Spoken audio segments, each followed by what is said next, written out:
August 19th, 2019. Our invocation this evening will be offered by Elizabeth Strobel, pastor of the Trinity Presbyterian Church. If you would please stand for the invocation and remain standing for the Pledge of Allegiance.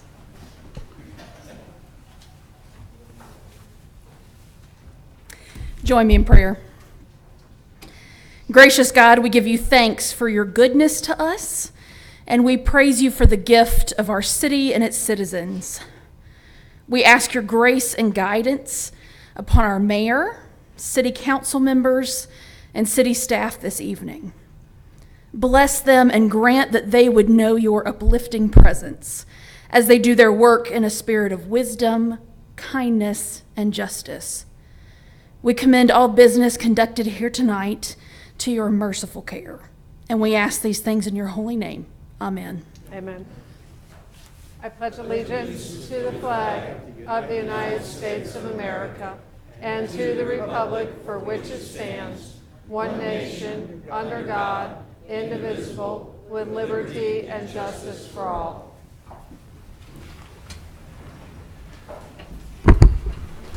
Madam City Clerk, will you please call the roll? Councilmembers Huff. Here. Perkins. Doherty. Here. DeLucy. Here. Robertson. Here. Van Camp. Here. Mayor Weir. Here. Madam City Clerk, are there any citizen requests to speak this evening? Oh, okay, sorry. Okay, we do have some citizens here this evening. The first is Dr. Don Potts, who wishes to speak regarding our clean air law. Dr. Potts, if you would please come forward, state your name for the record, and you will have 5 minutes. The clerk will keep the time up here at the dais. Thank you, Mrs. Mayor. Donald Potts, I'm an MD, citizen of Independence since 1952, anyway. Now, I'm not a native, okay. First of all, as I've talked to several of you independently, I appreciate what you're doing, but I really appreciate your sacrifice, because most people don't realize what you're doing involves sacrifice. I do, because I have a little bit of experience with that end of it, so I do appreciate you. You have before you a list of things that have come up, not only with the Board of Health, but the department, the health department itself. The group of the staff came up with this, and it was ratified, amended, and ratified and passed by the Independence Advisory Board of Health, which is still viable, by the way. Okay. I'll just go through them one at a time and tell you just a little bit about each one, hopefully, in a short period of time. First one, provision to expand the definition of smoking to include vapor products and alternative nicotine delivery devices. Point is, right now, the 2006 ordinance does not include vaping, and therefore, technically, you can vape any place you want to unless you're under 21. And right now, if you go into a vape shop, there'll be people in there vaping in front of you, and as far as I'm concerned, that should be a violation of the law. So that would be the reason for that. We were all worried about youth vaping, obviously, and this is one of the things that might be helpful. There are 5.6 million teenagers that were vaping last month, according to the FTC. Second one, to restrict smoking within 15 feet of all public areas and entrances. This sometimes can be a problem. Other cities, municipalities have taken this up and have been able to work with it. Sometimes, if you have an entrance to your shop which is less than 15 feet from the curb, it would mean people would have to walk out into the street. And of course, exemptions could be made for that.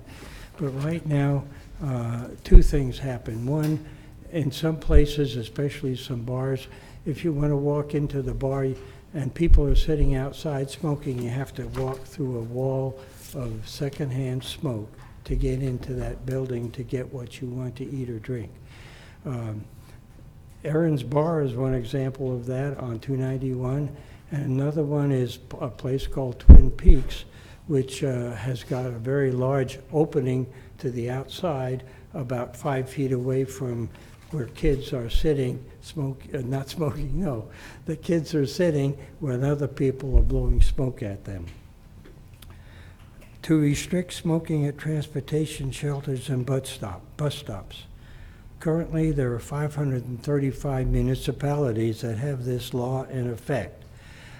And there are 4 states which prohibit smoking in public transit waiting areas. So this is not something which is new to us by any means. To alter the definition of an enclosed space to not require floor-to-ceiling walls. Reason for that is there's a restaurant in Kansas City, and I won't say what it is, but they decided to reopen a cigar bar that they used to have in spite of the ordinance in the city of Kansas City.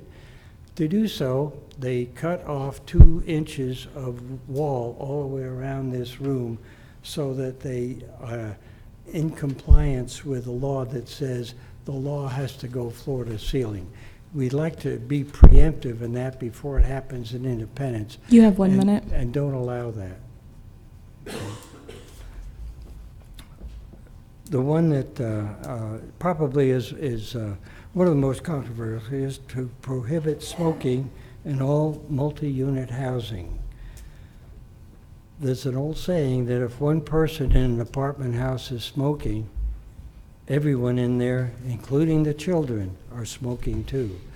And that may be a little bit of a stretch. However, there are federal laws about that.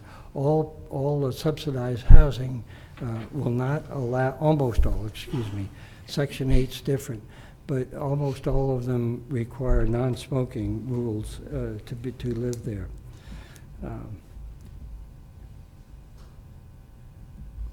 To remove the ordinance language that allows an exception for smoking in a certain percentage of rooms in a hotel and also long-term care facilities. There's lots of precedent for this also. Now, some of the inns and motels and hotels are really already stepping up to do that, not allowing that to people to smoke and charging them as much as $200 to clean up if they smoke in their hotel room or motel room. But that would, I think, that point would be that people who don't smoke are not exposed to everybody else's smoke, either in their hotel, motel, or long-term care facility. Truman Medical Center has not allowed any smoking in their long-term care facility, and they have a long waiting list.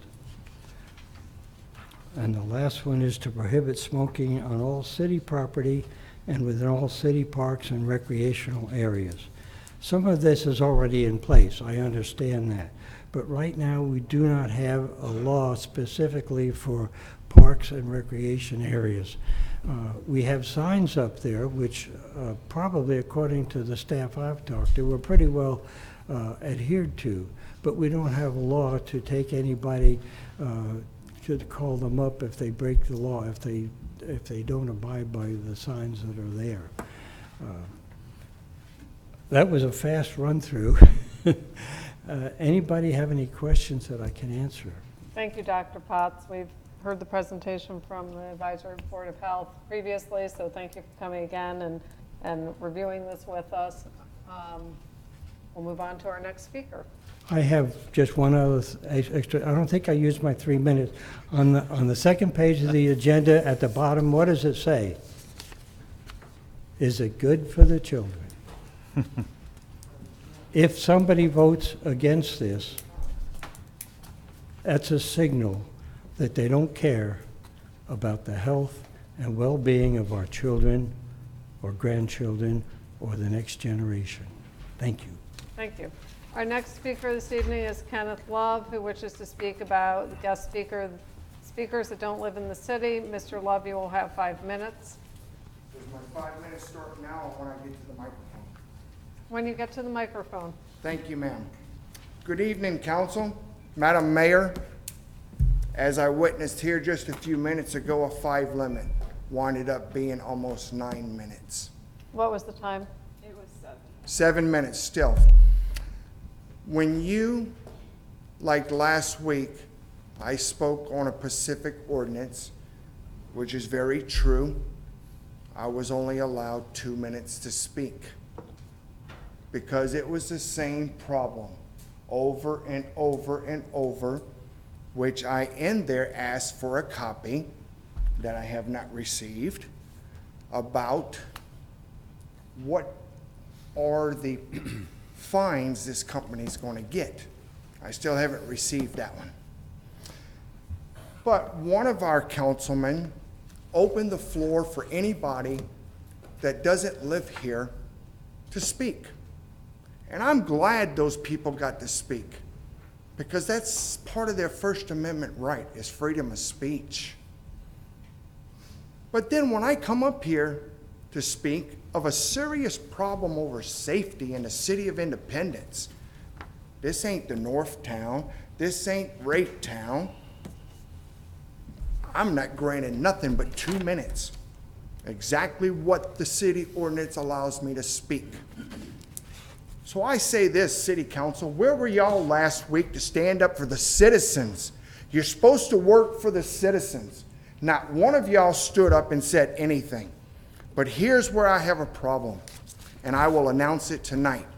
Due to this type of situation that is going on is the reason I am going to run for City Council next year. It is my right to run, and I will be running, because the citizens of Independence are not being recognized.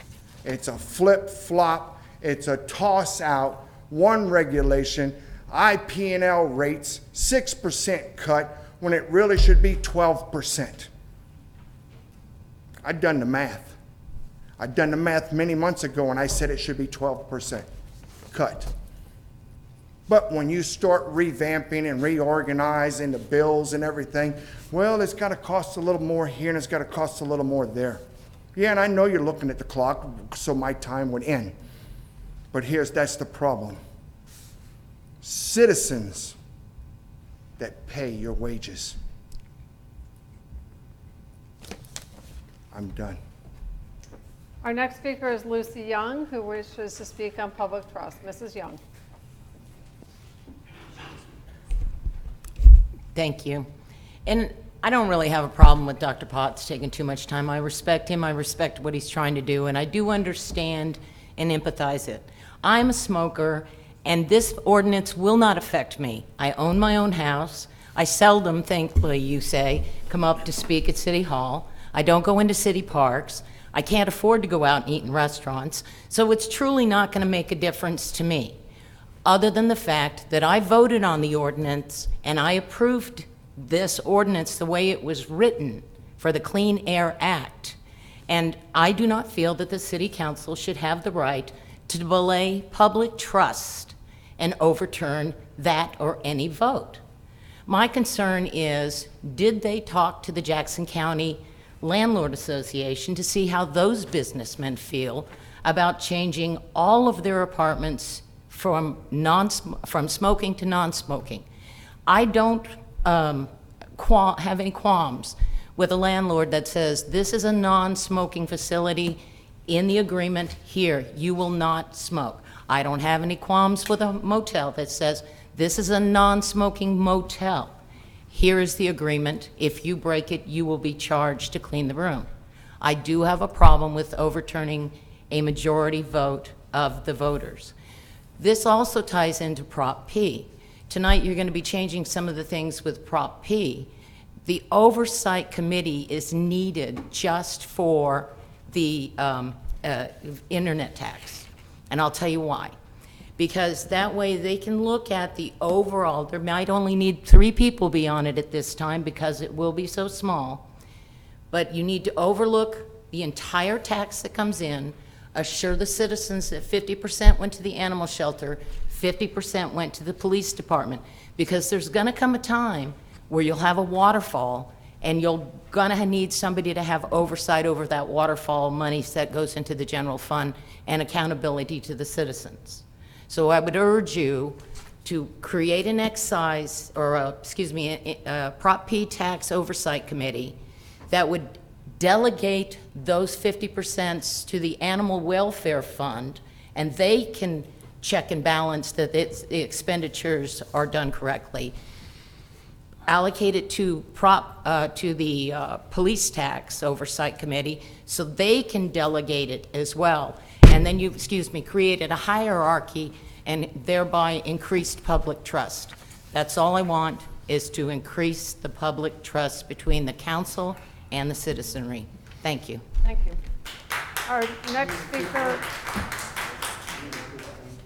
Our next speaker is Laura Dominic, who wishes to speak on the Animal Welfare Committee. Ms. Dominic.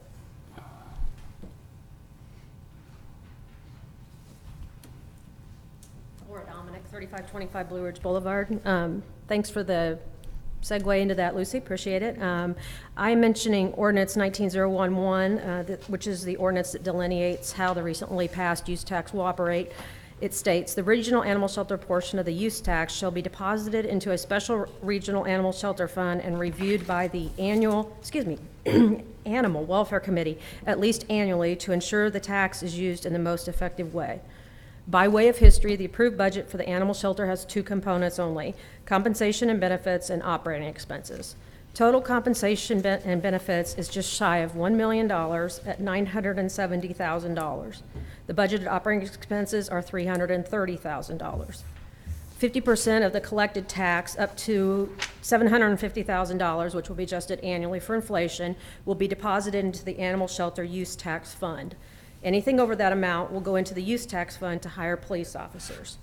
Because the cap of $750,000 doesn't even cover total annual compensation and benefits, the Oversight Committee should have a very simple job if the city doesn't use any of those monies for operating expenses. However, I do not feel that the Oversight Committee should be the Animal Welfare Committee, as that committee has 2 members appointed by the mayor and 3 members appointed by Frank White. The use tax will only be assessed to the residents of Independence, so I feel all members of an oversight committee should be appointed by the city, not Jackson County.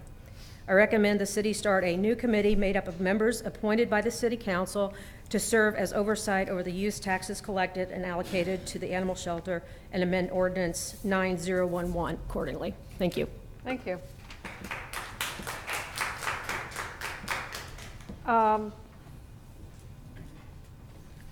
Our next speaker is Catherine Alexander, who wishes to speak on update on police issues. Ms. Alexander, this is your 3rd time speaking on this issue, so you will have 2 minutes. Thank you. Sorry, I had to be late, but I had to be at my regular paid employment. Okay, so as you know, I live at 35th and Hardy, and last week we had another accident at that intersection. This time a car was T-boned. It had a woman and a child in it. When the officers responded, the officer declined to accept a USB port that had evidence on it of the vehicle that did the hit and run. I went to the police station and spent my valuable time to wait, and I had a nice conversation when I made my complaint. Then that's just an informational thing. I don't know what happened to that. The next thing is that I have a suggestion that you use 2% of whatever tax you get from marijuana dispensaries to have, inspectors who go to all druggists and all apothecaries and inspect for cleanliness, because I believe that it's important to have good, clean facilities for all people who receive all medical care. That way you could have a liaison between the health department and the police department, and you can have a properly appointed and well-trained individual who is able to discern whether or not regulations are being followed, and you can fund it using the money that they say they'll generate. You have 1 minute. Thank you. The next thing is I have a problem with use on the property, because I don't know of any other drugstore where you go in and use the medication there, and they did suggest that they wanted that. The next thing is the annexation of property on the Kansas City, Missouri line. I think you should find a way to annex their businesses into Independence so you can have their sales tax to fund the enforcement of the law, since Kansas City, Missouri seems to not be able to enforce crime laws. The last thing is On my last job, I oversaw a budget of $400,000 a year, and I was never in the red on my budget. So if you need any assistance with looking at money, I am very good with money. That is all I have to say. Thank you. Okay, this takes us to our consent agenda. Madam Mayor, before yes. the Mayor Pro Tem moves us forward, I was going to ask from a staff perspective if we could have 19777 pulled for separate consideration. Okay.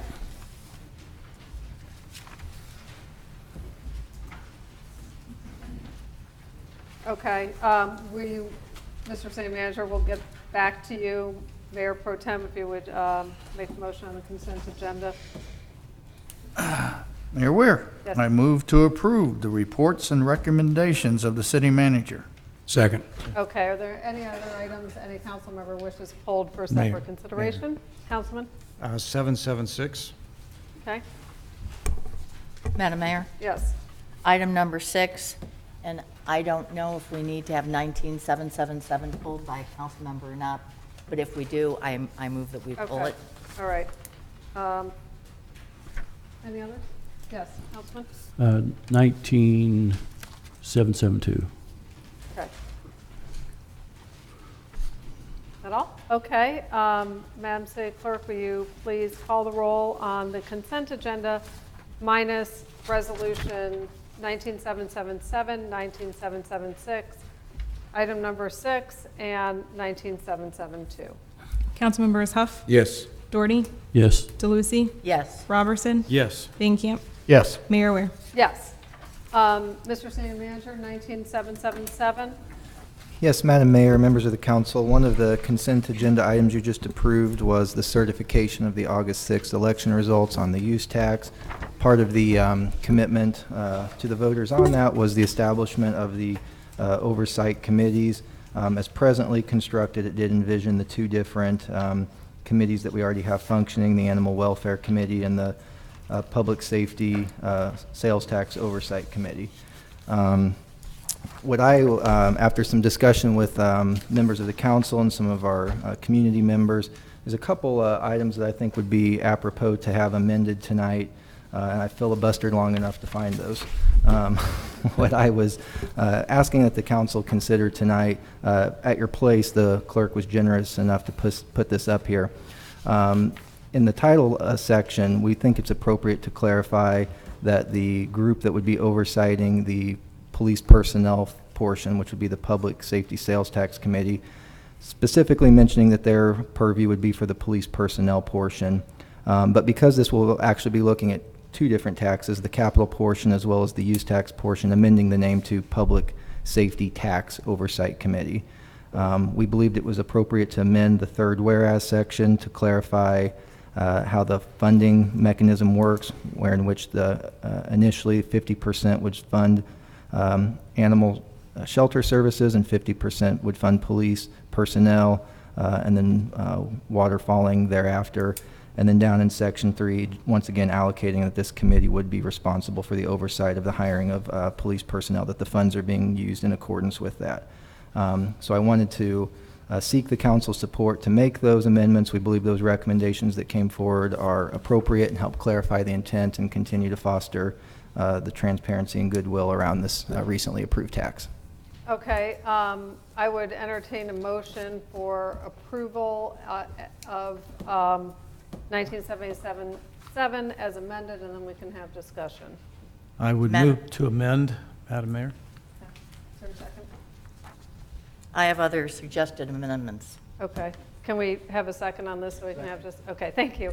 Okay, it's been moved and seconded, discussion. One thing, Mr. City Manager, I wanted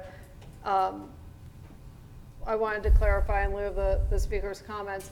Our tax oversight committees, which we have for all of our special taxes, parks, streets, police, fire, and stormwater, parks, when they look at those reports, do they look at the total amount of sales tax revenue that comes in, and then and then look at the portion that is designated to their particular fund and the other funds? Yeah, the committees get a report when they meet quarterly about what the collections have looked like, and then as well as what those expenditures have been for. So they see these committees would as well, they see the big picture of what the total is that comes in, and then what portion is voter approved designated Correct. to that particular fund. Yes, ma'am. One thing and we are not taking action tonight on the animal portion of that, because we do have to have some discussion, which I know our Assistant City Manager, Adam Norris, is having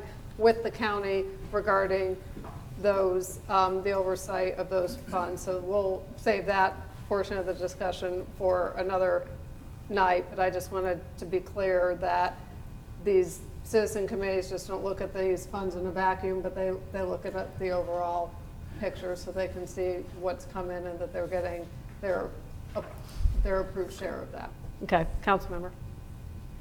Madam Mayor, the second whereas the election was August 6th, Oh, yep. Section 3, under the therefore provisions, I suggest we add the words "and expenditures" to the newly review the revenue and expenditures generated through the collection of the local use tax. Very good. Okay. So the August 6th is a Scribner's error. I don't think we need to have a motion for that. Do you want to amend the amendment, Yes. Karen? I move to amend the previous amendment to include the one substantive change and the Scrivener's error. Second. Okay, it's been moved and seconded. Is there any further discussion? Hearing none, please call the roll on 19777 as amended. Councilmembers Huff, Yes. Perkins, not here still, Doherty, Yes. DeLucy, Yes. Robertson, Yes. Van Camp, Yes. Mayor Ware. Yes. Okay. I'm sorry, did I need to vote on the amendment? That did it? Okay, very well. To amend, we'll need to. Okay, now we need a motion for approval of 19777. Is there a motion for approval? Move to approve. I move approval Second. of the amended. Okay. Is there any further discussion? Hearing none, please call the roll. Councilmembers Huff, Yes. Doherty, Yes. DeLucy, Yes. Robertson, Yes. Van Camp, Yes. Mayor Ware. Yes. Thank you, Mr. City Manager, for incorporating those changes, and Councilmember DeLucy. Councilmember Robertson, 19776. Thank you, Mayor. I would like to amend this resolution, and if you'll look with me at Section 2, the A through G specific items. Item number C, restrict smoking at transportation shelters, bus stops. I want to eliminate that line. Number E, I'd like to amend the wording to say, instead of prohibiting smoking, I want to recommend that no smoking in multi-unit housing, and strike the word complexes. So in other words, E will read, recommend no smoking in all multi-unit housing. So it's a recommendation, not a prohibition. And number F, I want to remove ordinance language that allows for exception for smoking in percentage of rooms. So we're going to leave that the way it is and eliminate number F. So we're eliminating C, we're eliminating F, and we're modifying E. Okay. Did I go too fast? Do it one Okay. more time, will you? Do it one more time. Okay. You're eliminating C? Eliminate C, eliminate F, Okay. and we're modifying the language on line E to say recommend no smoking in multi-unit housing. So instead of saying prohibit smoking, that we recommend, Recommend no smoking, right. Right. Right. It's just a recommendation. okay, thank you. I'm just wondering, I don't have a problem, I'm not a smoker myself, but I don't understand who's going to enforce this. I mean, we're stretching out with the police department. We're going to send a policeman out because somebody calls because somebody's smoking in a park. So I just can't agree with this at all. Well, it's going to be complaint-driven like most things with the city. So if there's a problem, then they will let the city know. Any other comments or questions? Councilman, would you like to make a motion for the amendment? I would like to move the amended 776. Is there a second? Motion fails for lack of a second. Is there any further discussion on 19776? Madam Mayor, Yes. I agree with Ms. Young. This was a voter-driven initiative. And I looked at the original Indoor Air Act, and it was very specific that it regulated indoor air in all workplaces and public places, indoor. And it defined what an enclosed place was. And under the terms of these amendments, we are subjecting people, be they citizens or owners of property, to penalties for violating an ordinance that was not passed by the citizens. We are subjecting city employees who, for example, they work on city property. They have a 10-minute break. They want to have a cigarette. So right now what they do is they go outside in the parking lot in their own private vehicle and smoke a cigarette. By passing this, we're not allowing them to do that. So are we inviting a problem? Yes. And I think that this is not well thought out. I don't believe that, so what are, I guess I'm confused. I guess landlords are supposed to amend their current leases with people to say, oh, the law changed, so now you can't smoke in this, and no, I'm not going to let you out of my lease. And we're just inviting harassment phone calls like Mr. Huff talked about. I'm mad at the neighbor in apartment D, so I'm going to call the cops and say they're smoking. How are you going to prove something like that? I think the voters knew what they were doing in 2006, and I don't think we should amend it tonight. Mayor? Yes. So I just want to answer a couple of those things because I think it's important that we enact something. I sat in the event center this last season during the Mavericks game, and a couple people lit up vaping.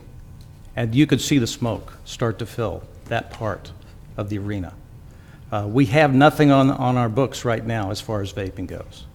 This addresses vaping in Independence.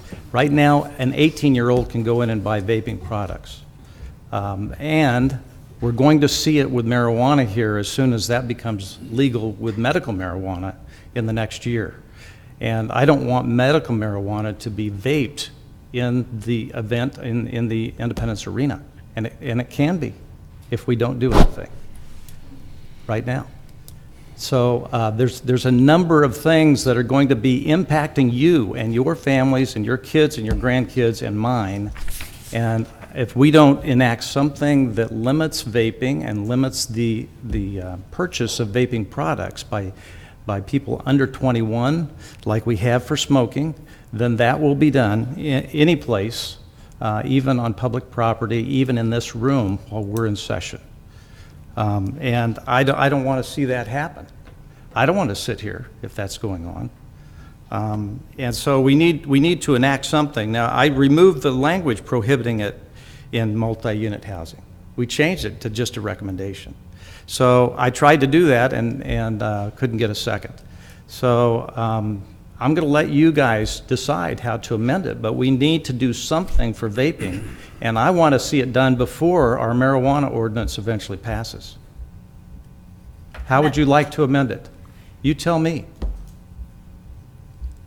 Councilmember Huff, you've spoken up. How would you like to amend it? I don't want to amend it. I'm not for it. You're for vaping any place. I don't see a whole lot about vaping. It's about smoking and everything else. The very There's a bit first on line, vaping on A, is about vaping products. A.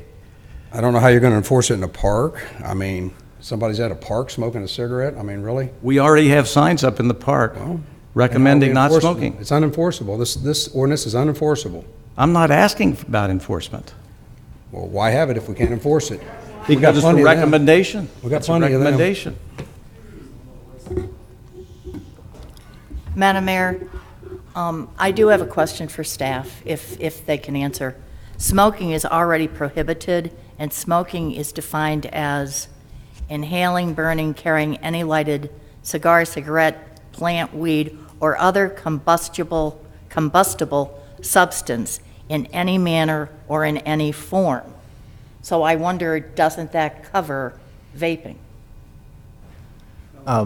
We will, I'm going to ask our Christina Heinen to come up and Dr. do as Potts. best as she can, but I will say this came as a recommendation from the Board of Health, so we'll, between the two of them, we'll find an answer for you.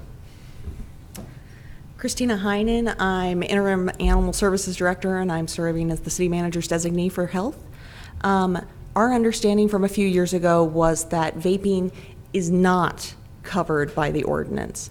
Has anybody investigated what combustible substance in any manner or in any form means?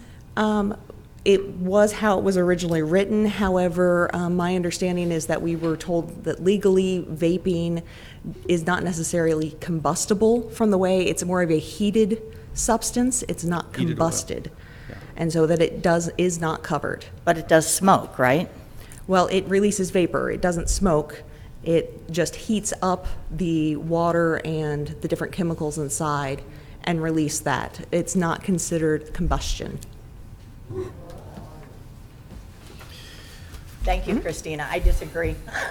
I would like more study to be made. I really think vaping's already covered. I really do. Any other comments or questions? Yes, Councilman. Thank you, Madam Mayor. I agree with Councilmember Roberson. We do need to put the vaping in there, and B, restrict smoking within the area of the public entrances. I have a problem with the housing complex. I know you put that out of there. The hotel stuff, I looked a little study on that. And then the one with city property, it's a good point. If someone wants to smoke in their lunch hour, they would have to go out and get in their car and drive off the parking lot. Right now, a lot of places have a picnic table out away from the building. And to me, that's, if you've got to do it, that's acceptable. So my thought, and the other thing is, are we going to have someone that calls the police that says, look, there's somebody smoking in the park? And then they call back, and we got murders and stabbings and robberies and mayhem, and I get it, the cops aren't going to run 3 cars out there to get a guy smoking a cigarette. I get that. So when the person who complains calls back and says, well, why didn't they come out? Because that's an ordinance, just like everything else. That makes it tricky to enforce. Why don't we just throw this out and bring one back that has more of the A and the B in there, and we can discuss the enclosed space, we can discuss the motel rooms, and maybe bring it back in a different form, because this thing's all over the place to me, and it's right now we're back to the original resolution, which I can't support either. I do think that we, this evening or at some future date, need to consider specifically addressing vaping, because that did not exist when this came forward to the voters in what year, Dr. Potts? 2009, maybe? I don't. Six? Wow, it's been a long time ago. I mean, that wasn't something that existed in 2006, so I think that that is unclear and something that this council could certainly contemplate including in what was approved by the voters. When this was originally brought forward, I expressed concern that it overstepped what was approved by the voters in 2006. I recommended at that time that perhaps another ballot measure be put forward to expand what was originally adopted and brought forward by initiative petition very successfully by a dedicated group of advocates who wanted a healthier community. But I agree with those who have spoken tonight of saying it is not our authority to impose things that supersede what were approved by the voters. We do have signage at our city facilities right now saying that you can't smoke within 25 feet of the door of City Hall, the Independence Utilities Center, other city facilities. Is it enforceable? No, it's not enforceable. But it has helped. I think that significantly we've seen anecdotally that by posting those signs, asking people not to smoke within 25 feet of the entrance has reduced the number of people who are smoking right outside of our doors and leaving cigarette butts in some cases on the side, at the entrances of our buildings.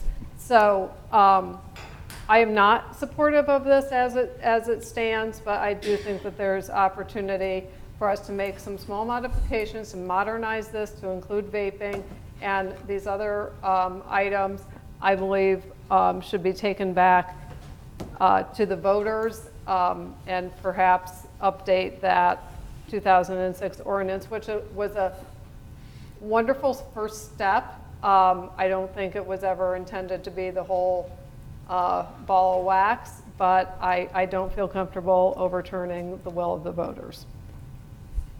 Councilman. So if we eliminated everything but A and B, could we pass it tonight? I'm sorry. I'm asking if anybody would second it. And I want to. I have a question about B, the intent of that, because I heard two different things. One is restrict smoking within 15 feet of, when we say public areas, we already restrict it within 25 feet. Is that right, Mr. City Manager, 20 or 25 feet? Correct. Of city facilities. What I heard Dr. Potts say was we want to restrict that at restaurants and private businesses. I think we're going to have a hard time determining where the public area is when we cross over what is the public right of way and then when we're on to private property. If that is to say you can't smoke within 15 feet of public facilities, we've already done that. In fact, we've done 25 feet. If we're talking about you can't smoke outside of the entrance to a restaurant, or I think that's for them to determine, not us. Those aren't public areas. They are private. They are private businesses. I would support A, but I would not support any of the others without further discussion and potentially approval by the voters. Yes. Madam Mayor, couldn't we just handle this through the ordinance process and not tamper with the voted document, such as the vaping or any of these other things? Could we just put an ordinance to define vaping and eliminate vaping in the public event centers and the city hall or wherever, and do it through ordinance? We can do an addendum, I think, to the So the existing resolution before the council tonight was really seeking some direction on where this ranked in the priority of the work list. So if you just double check the title, it says directing us to go work on it. So I think it would, if you want us just to work on limited aspects of it, that was really the intent tonight, was to figure out is it meritorious to spend some staff time? Because in talking with Christine, I think it'd probably take us, a good 50 to 70 hours to draft this, review it, run it through legal, et cetera, before it got to council again. Madam Mayor? Yes. So could we just pass an addendum that would be added to the existing ordinance to include vaping, and then it wouldn't have to be rewritten? We could certainly work up a amendment to the existing one and have that at a future council meeting that would just have language that reflected section 2, subsection A there. I think for the time being, we ought to consider doing that. Yes. How about this? There's no pending motion, is there, Becky? No. Okay. How about a motion, remit this whole thing back to staff and let them rework it? Second. There you go. Okay, it's moved and seconded. Let's roll that one. To remand this back to staff, bring back a modified recommendation. I think we got the hint. Yes. Comment.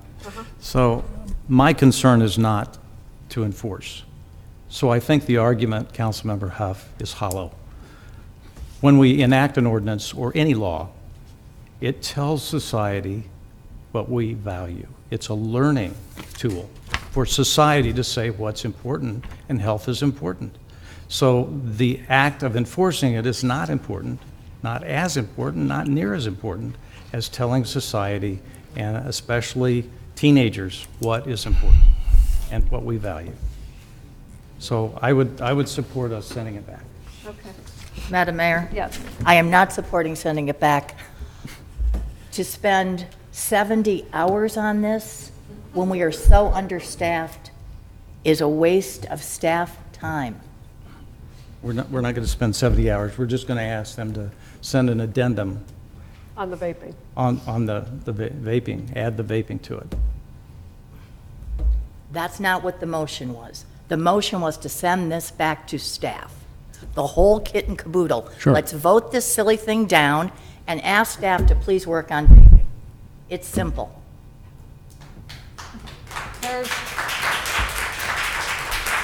Okay, there is a motion and a second to send the entire resolution back to staff. Is there any further discussion? Hearing none, please call the roll. Councilmembers Huff, Yes. Doherty, Yes. DeLucy, No. Robertson, Yes. Van Camp, No. Mayor Ware.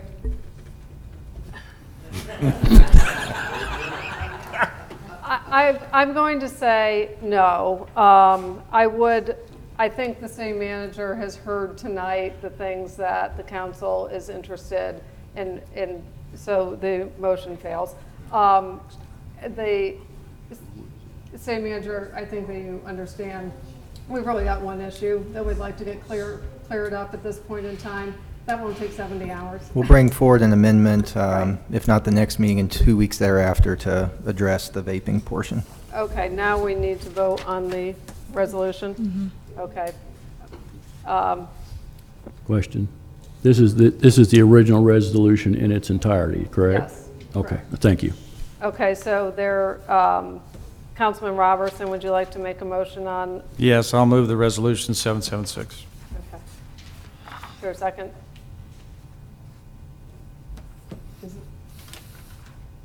No second, so it fails for lack of a second. Okay. The next resolution, which Councilman Doherty has asked for separate consideration. Oh, well, wait, I'm sorry. I'm out of, I took this out of order. Next one is item number 6, Councilmember DeLucy. Item number 6, Madam Mayor, is a change order yet again to the contract between the city and the firm giving us Munis Resource Planning. We originally passed this ordinance, gosh, I don't even remember how long ago it was, but we said $268,000 will do it. And of course, there was a 10% change order. And so change order number 1 was for almost $63,000, which we passed. Now here we are with change order number 2 for $105,000, almost $106,000 additional dollars, for a total from $268,000 to over $400,000. I want to know 2 things. 1, when are we going to stop amending ordinances to allow for, contracts to allow for additional monies like this? And 2, we only see the change orders. Were there other modifications under the 10% so that we have spent more than what I think? Certainly, so I'll ask Brian Kidney, Director of Finance and Administration, to come visit with you.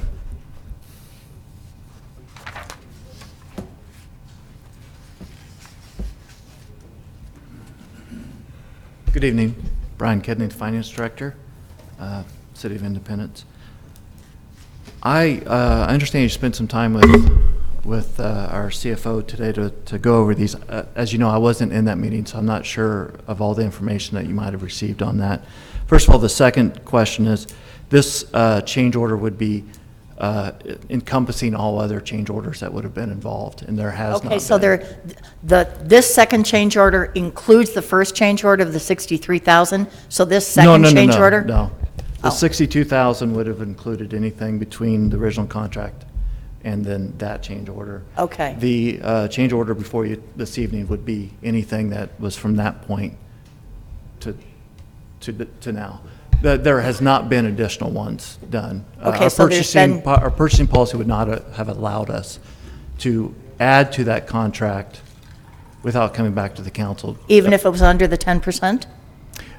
That's Yes, where because I'm unclear. Because we'd already hit that 10%. Once we've hit that 10%. Okay. Any change order would then have to come back to the Okay. council, and that's what we're doing this evening. Thank you. Yeah. The, Is this the end of them? Are we going to see change order number 3? I certainly hope not. This is to go live January 2020. Why are we having, I mean, this is $168,000, which is more than half of what the original contract was. You know, would we have done it? Yeah, I can speak to that.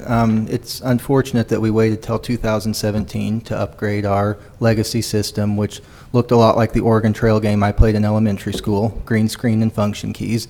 But this staff and this council was exerting their leadership when we decided to tackle this and a number of other legacy issues. It's problematic when you're taking something that they no longer teach in the universities and asking current staff and professionals to come in and try to migrate that and convert it over. I will also say, kind of like, I guess the best analogy would be to the rate issue you're dealing with right now. So where we have the 22 different rate classes, the problems we have with that, we administer 7 different union work agreements and then also our non-represented employees. So you're not just going in and changing it carte blanche for all employees, you're changing it in some instances 8 different times. And then the third thing that's complicated that is we have a number of long tenured employees who were very familiar with the homegrown system we developed who have since retired. So that's why we need the expertise of Barry Dunn to come in and help us get this thing across the goal line. So what's the consequences if we don't approve this? Right, so what we're addressing right here is our payroll system, so they'd be pretty severe. This is time entry, this is payroll. We've got the financial side across the goal line now. We've got the back in place now where we're able to address that, which has been a huge relief. But this is the personnel management side of the house. Mr. City Manager, is it fair to say that when we embarked on this almost 3 years ago, that we underestimated the time and expense that this would take to truly upgrade our systems? Oh, I think that's absolutely fair to say. Councilmember? I move approval of item 6. Is there a second? Second. It's been moved and seconded. Is there any further discussion? Hearing none, please call the roll. Councilmembers Huff, Yes. Doherty, Yes. DeLucy, Yes. Robertson. Yes. Van Camp, Yes. Mayor Ware. Yes. Item number 6 passes. Councilmember Councilmember Doherty, before we get to 19772, I just wanted to share some of my thoughts, which I've shared with the council interview committee, and as well as some members of our staff, including our brand new HR director. I first want to say I sincerely appreciate the service of every citizen who volunteers to serve on a board or commission or volunteer in any of our departments and any of our city sites. We truly could not complete the work of the city without their service, and I am grateful to each and every one of them who has put themselves forward to fulfill and serve in those roles. My concern is is twofold. One, we have a what I consider a serious lack of diversity on our boards and commissions, and I think that is a problem. Our city is changing, and we currently are very underrepresented on our boards and commissions, and that's in no way any type of, I don't mean to offend or upset or disvalue anybody's service. But our population in Independence is 52% female, and our female representation on boards and commissions is 34%. We do not have a way to calculate how other populations are represented on our boards and commissions in terms of gender identity, in terms of ethnicity, race, religion. We don't ask that question, and we have no way to calculate that, but I can tell you that it is underrepresented. And this is something that I believe that both in our volunteers and that are appointed by the council and in our city staff, it's something that I feel very strongly needs to be addressed.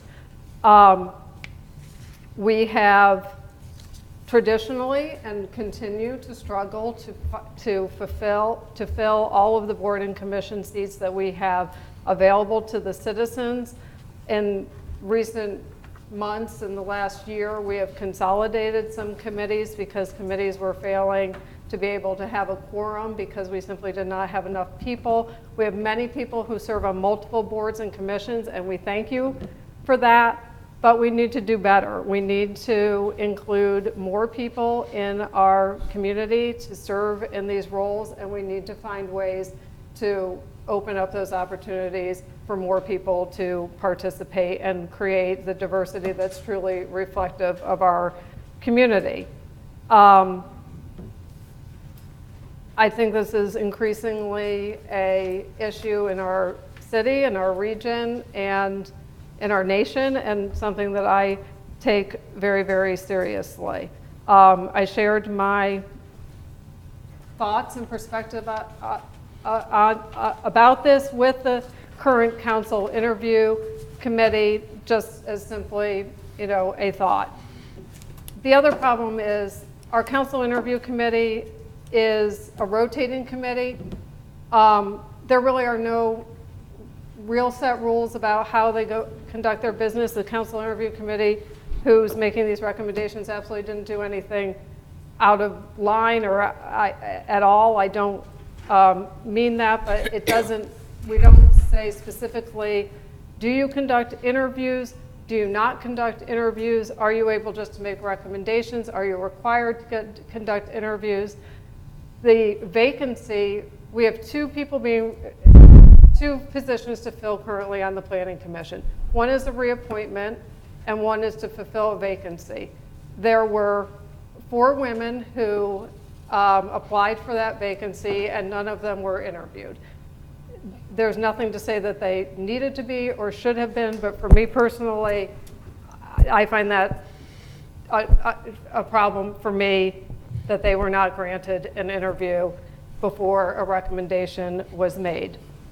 Speaking of Prop P, which was referenced a couple times earlier this evening, one thing that I heard when I was out talking to citizens about Prop P was the idea of these oversight committees, and there's a strong feeling in this community that these boards and commissions are cronyism, that they're just selected by these 7 people who support our individual views, and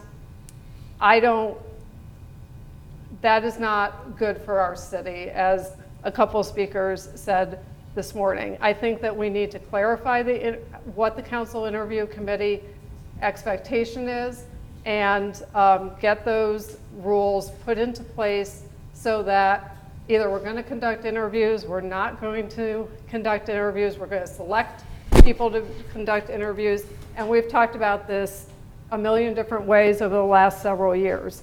So I have no objection to any individual who's being recommended this evening, but I am going to continue to seek diversity and representation on our boards and commissions, and I'm going to continue to ask that these vacancies, that interviews are conducted with qualified candidates so that we can continue to expand the opportunities for the citizens in our community to participate in this process. Councilmember Doherty, I will turn it over to you for 19772. Wow, that pretty much covers it. What do we have here? I'm going to split a motion up here. Reappoint Heather Wiley But here's what I have a problem with. I cleared my calendar and started one of the interviews and asked the person, I said, well, how do you rate my interview compared to the other interviews? They said, well, I'm real disappointed. They never even called me. And this is someone I had told the city clerk, let them know I'm interested in. So what I want here is I want to have a motion to reappoint Heather Wiley. She's on there already. And I want the rest of this to be held until everyone who made an application who wants an interview gets an interview with the interview committee.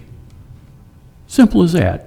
If people went to the trouble to fill out that application, they should at least get a phone call and say, hey, do you want an interview?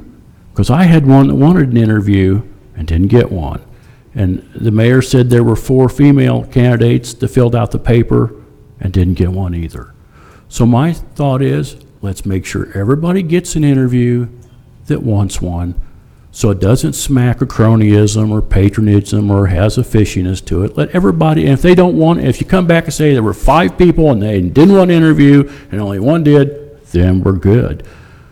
But do we know that those 4 female candidates that didn't get an interview would have taken one if that had been extended to them? So I have a motion to reappoint Heather Wiley and hold out on any appointments until anyone who applied for that gets an opportunity to say if they want an interview. That's Is there a it. second? Madam Mayor, Just Second. Okay, thank you.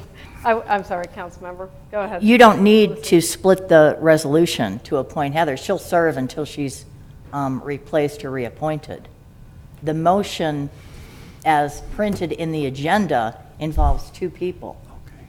So we can table this motion. Heather will continue serving, just like Okay. you suggested. There we go. And we'll have interviews. Well, I would like to restate my motion that we table this in such time that the applicants that we have had the opportunity to have an interview if they so desire. And if that's 1 day, 2 days, 3 days, 2 weeks, whatever it may take. And then we'll be assured that anyone who went to the trouble to fill it out and wants to serve at least got their fair chance to have an interview. Would you do that? Okay. That's the motion I want, and we need a second. Thank you. It's been moved and seconded to table 19772 until interviews are conducted.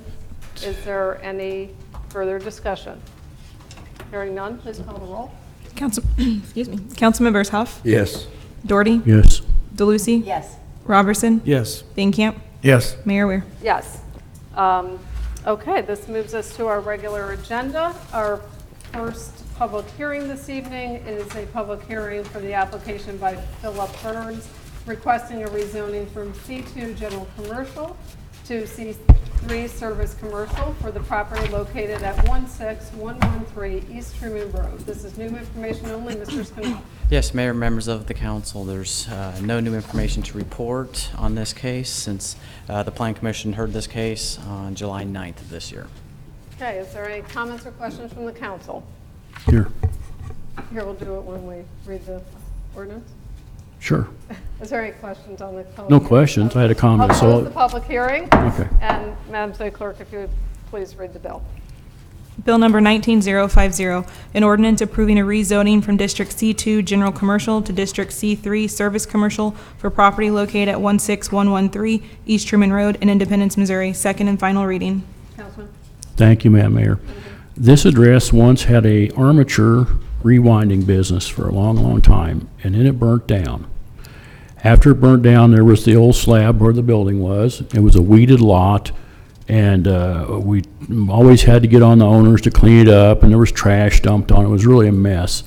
The exciting part is that now we have a new owner that's cleaned it up, put a fence around it, and they're going to build a building there. And what they do is they are asphalt haulers for one of the contractors that they do for us is our city contract. So they have a dump truck sit parked there at night. The driver comes and brings their car, and they get on their dump truck and they go do whatever it is they do when they haul asphalt, and they bring it back and park it there.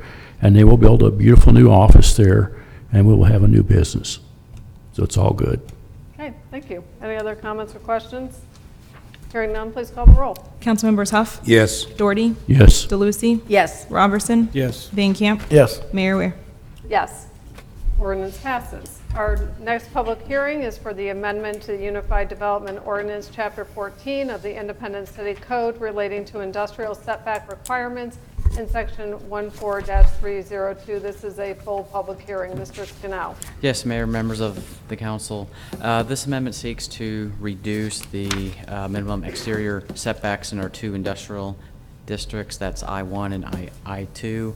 We're looking to reduce that back to 25 feet, which was the setback that was in the previous zoning ordinance going all the way back to the 1960s and stuff. So we're kind of taking the UDO, reducing those setbacks back to 25 feet to what it once was.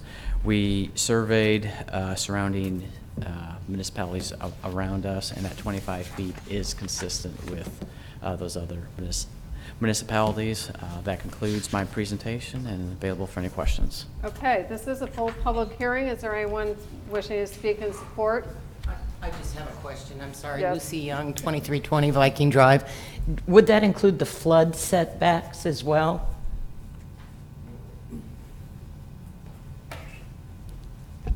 This is dealing with the setbacks from the property lines. We have a separate stream buffer setback that must also be complied with separately. Okay, are there any other citizens here wishing to speak in support? Anybody wishing to speak in opposition? Any comments or questions from the council?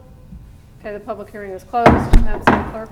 Bill number 19051, an ordinance amending Chapter 14 of the Independent City Code pertaining to industrial setback standards, second and final reading.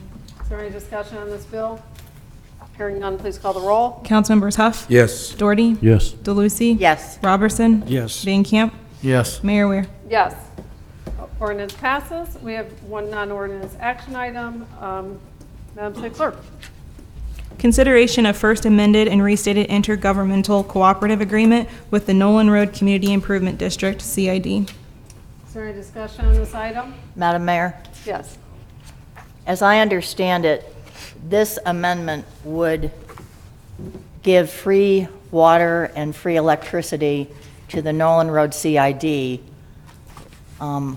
And we start small. We only do it up to $1,000 annually, but we're opening the door.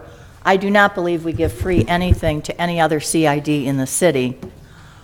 I don't think it's appropriate for us to give free water to a CID. I know it's not appropriate to give electrical services to the CID.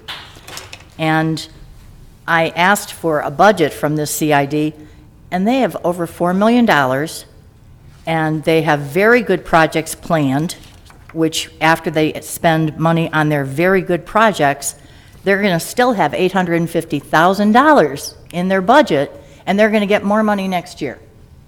I do not think it is appropriate for this city council to give free any utilities to any CID or NID or anything like that. So I vote against this ordinance or non-ordinance action item. Is there any further discussion on this item? Madam Mayor, Yes.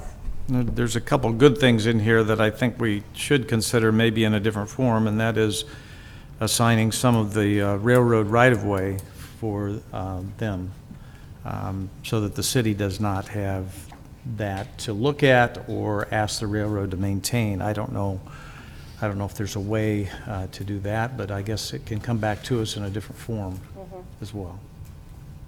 Okay. Thank you very much. Any further discussion? Madam City Clerk, please call the roll. Councilmembers Huff, No. Doherty, Yes. DeLucy, No. Robertson, No. Van Camp, Yes. Mayor Ware. No. Item fails. This takes us to our second readings. Madam City Clerk. Bill number 19049, an ordinance authorizing contract with Mega Industries Incorporated in the amount of $1,039,100 for the construction of a new Truman Road booster station, structure, pumps, piping, and electrical work on the south side of Truman Road, east of I-435, and authorizing future minor change orders not to exceed $103,910 and/or time extensions, appropriating $145,000 from the water fund net assets. Second and final reading. Is there any discussion on this bill? Hearing none, please call the roll. Councilmembers Huff, Yes. Doherty, Yes. DeLucy, Yes. Robertson, Yes. Van Camp, Yes. Mayor Ware. Yes. Ordinance passes. Bill number 19052, an ordinance authorizing execution of a cooperative agreement with the Kansas City Area Transit Authority for the federally funded Transit Stop and Pedestrian Access Improvements Project, number 705-11601. Second and final reading. Is there any discussion on this bill? Hearing none, please call the roll. Councilmembers Huff, Yes. Doherty, Yes. DeLucy, Yes. Robertson, Yes. Van Camp, Yes. Mayor Ware. Yes. Ordinance passes. Bill number 19053, an ordinance amending Chapter 9 Fire Code of the Independent City Code, making necessary revisions. Second and final reading. Is there any discussion on this bill? Hearing none, please call the roll. Councilmembers Huff, Yes. Doherty, Yes. DeLucy, Yes. Robertson, Yes. Van Camp, Yes. Mayor Ware. Yes. Ordinance passes. Bill number 19054, an ordinance finding, determining, and declaring the necessity of acquiring general utility easements and temporary construction and grading easements for the Scott Avenue Bridge Replacement Project, number 70111-808, authorizing the negotiation and eminent domain proceedings if necessary, approving the plans and specifications for the project, authorizing the use of experts as needed, authorizing and directing the execution of documents and the payment of funds to property owners or others holding property rights in the conjunction with the project. Second and final reading. Is there any discussion on this bill? Hearing none, please call the roll. Councilmembers Huff, Yes. Doherty, Yes. DeLucy, Yes. Robertson, Yes. Van Camp, Yes. Mayor Ware. Yes. Ordinance passes. Bill number 19055, an ordinance partially vacating an existing general utility easement, document 2008E0070519 of the Jackson County Deed Records and located at 3440 South Lee Summit Road, Independence, Missouri 64055. Second and final reading. Is there any discussion on this bill? Hearing none, please call the roll. Councilmembers Huff, Yes. Doherty, Yes. DeLucy, Yes. Robertson, Yes. Van Camp, Yes. Mayor Ware. Yes. Ordinance passes. Bill number 19056, an ordinance amending Chapter 1, Article 31, Urban Redevelopment Corporations of the Independent City Code to update said article to conform with current policies and practice. Second and final reading. Is there any discussion on this bill? Hearing none, please call the roll. Councilmembers Huff, Yes. Doherty, Yes. DeLucy, Yes. Robertson, Yes. Van Camp, Yes. Mayor Ware. Yes. Ordinance passes. We have one first reading tonight. Madam City Clerk. Bill number 19059, an ordinance finding, determining, and declaring the necessity of acquiring general utility easements and temporary construction and grading easements for the 2017-2018 Neighborhood Sanitary Sewer Project, Moore Street and Spring Street, number 701311707, authorizing the negotiation and eminent domain proceedings if necessary, approving the plans and specifications for the project, authorizing the use of experts as needed, authorizing and directing the execution of documents and the payment of funds to property owners or others holding property rights in conjunction with the project. Okay, this brings us to council member comments. I'll start on my right with Councilmember Doherty. Nothing tonight, Madam Mayor. Thank you. Councilman Huff. Nothing this evening? Councilmember DeLucy. Of course. Okay. I was at the Planning Commission last Tuesday, and they went ahead and they have tabled pretty much any further revision or review of Airbnbs because they simply don't have direction from us. And I'm embarrassed to say, I'm sorry that I didn't think more of it at the time. I think what we need to do is have a study session on a review of what we expect the Planning Commission to look at in determining whether or not to issue Airbnb licenses. I think that's very important. We'd be happy to get that scheduled. A second thing, I also was at the PUAB, and a statement, I overheard a statement that that basically said we violate the charter whenever it's convenient. And that just struck me as being very harsh. So I think it would be extremely important for our boards and commissions, as well as us, to have a review by the law department as to what our obligations are under the charter, as well as what our obligations are under the Sunshine Law. Because I also know that some discussion sometimes is had outside of the presence of the government body, and people don't think it violates the Sunshine Law, Chapter 610, but it probably does. So I would ask that we set up some type of study session, whether it be individual or combined with other boards and commissions. I think it's very important, both for a charter review of our obligations and Chapter 610, the Sunshine Law obligations. Okay. Councilmember Robertson. Thank you, Mayor. Yes, I was going to mention the Airbnb also. It's coming, it's happening now, and I think we need to discuss it and have at least some guidelines for the Planning Commission before those come before the Planning Commission, or even before they come to us at some point. I just wanted to mention tonight, I spent last Friday in St. Joseph, Missouri with many members of the Missouri Dental Association. It was the annual Missouri Missions of Mercy event. There were probably over 1,000 patients treated up there, so there were at least 150 dentists and 500 volunteers from across the state of Missouri, and I saw many folks that I knew from St. Louis, Cape Girardeau, Springfield, Joplin, Kirksville, all over the state. So it was a very worthwhile day, and we provided a lot of free care. A couple of patients I treated were from Kansas City. They actually drove up there from Kansas City. Some were from past Columbia. They'd driven 3.5 hours to get there. So I wanted to thank all the dentists in the Independence area that actually volunteered, because there were a number of dentists from our community, a number of volunteer staff members from our community, including mine, that helped up there as well. So thank you. Thank you. Councilman? To the city, hoorah. Thank you for the use tax vote. It helps, it helps, it helps. Thank you. Mr. City Manager, anything this evening? Nothing tonight, thank you. We are adjourned.